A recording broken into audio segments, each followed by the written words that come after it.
Est-ce que vous connaissez le portage salarial? Alors, si vous nous regardez régulièrement depuis quelques jours, ça doit être le cas. Sinon, eh bien, sachez que c'est un bon moyen pour commencer une nouvelle vie professionnelle. Comment? Eh bien, on vous explique tout de suite. Et on est avec le président de Patrimo Portage, Sébastien Barraud. Bonjour. Bonjour. Le portage salarial, c'est donc, j'allais dire, un peu le meilleur des deux mondes, comme on disait dans les plaquettes publicitaires des années 2000. C'est pouvoir être indépendant tout en ayant les avantages du salariat. Tout à fait. Très simple. Troisième voie, le mixte entre le salariat traditionnel et la création d'entreprise pure et dure.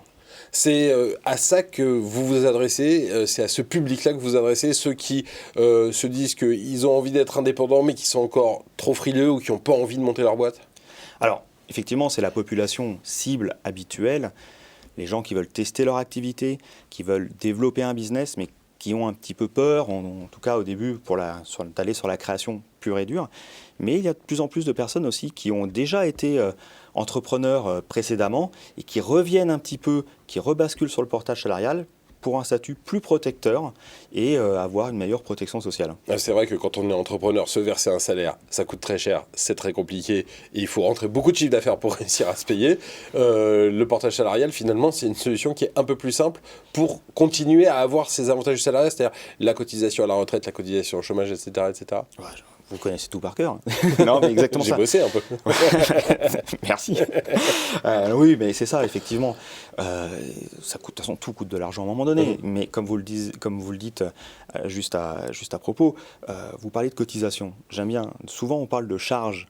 Moi, je trouve ça un peu dommage de parler de charges parce que là, on parle de cotisation pour des droits futurs, que ce soit à la retraite, que ce soit à la sécurité sociale, à la prévoyance, malheureusement, ou même au chômage, si besoin. Alors, il y a eu le statut de l'auto-entrepreneur qui a été créé il y a longtemps maintenant, bien après le portage salarial. D'ailleurs, est-ce qu'on peut conjuguer les deux activités? Oui, tout à fait. Il n'y a rien que c'est pas du tout antinomique.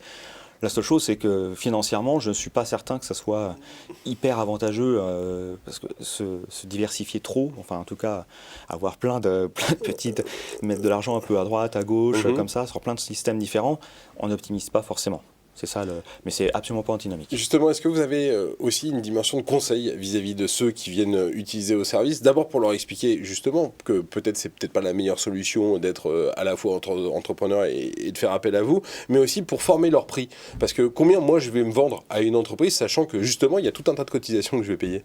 Ah bah c'est le but aussi de la société de portage. La société de portage, la personne va pas, la boîte de portage ne va pas simplement transformer les honoraires en salaire. C'est pas son rôle. Le rôle, c'est effectivement d'accompagner au quotidien. Alors dès le départ, bien évidemment, la construction du prix, se placer, comment effectivement faire attention à son marché, mais ça va être au quotidien. Des fois, gérer les aléas de la vie aussi qu'on peut avoir. Ça peut être les naissances, ça peut être aussi des choses moins réjouissantes. Moins gai, ouais. Ça peut être des déménagements.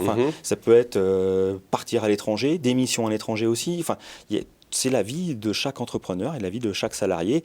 Et quelque part, je pense que le portage, c'est un mot qui veut dire beaucoup de choses. On porte, mais en fait, je parle plus de partenariat parce que il est important de travailler sereinement avec les gens avec qui on collabore. Est-ce que ce partenariat, il va jusqu'à aider vos clients finalement à trouver des missions? Alors, statutairement, le portage salarial, ce n'est pas son rôle. C'est le rôle des sociétés d'intérim ou d'autres, bien évidemment. Mais après, tout le monde a du réseau. Donc, pourquoi on n'irait pas de temps en temps essayer de filer un coup de main? Le but du jeu, c'est d'être un facilitateur pour les salariés portés. Et puis surtout, plus il travaille avec la société de portage salarial, plus lui va gagner d'argent, mais plus la société de portage salarial va gagner d'argent aussi. Donc, on a un intérêt commun. Très rapidement, pour qu'on se fasse une idée, combien de salariés portés? Alors, volontairement, une petite vingtaine.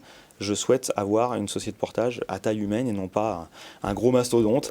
Je suis encore en plein développement, mais j'irai jamais dans l'humain. Exactement, j'irai jamais au-delà de 50. Et ben voilà. Merci beaucoup Sébastien Barraud d'être venu nous parler donc du portage salarial aujourd'hui dans Demain Entreprendre. À très bientôt dans l'émission. Restez avec nous sur Demain TV.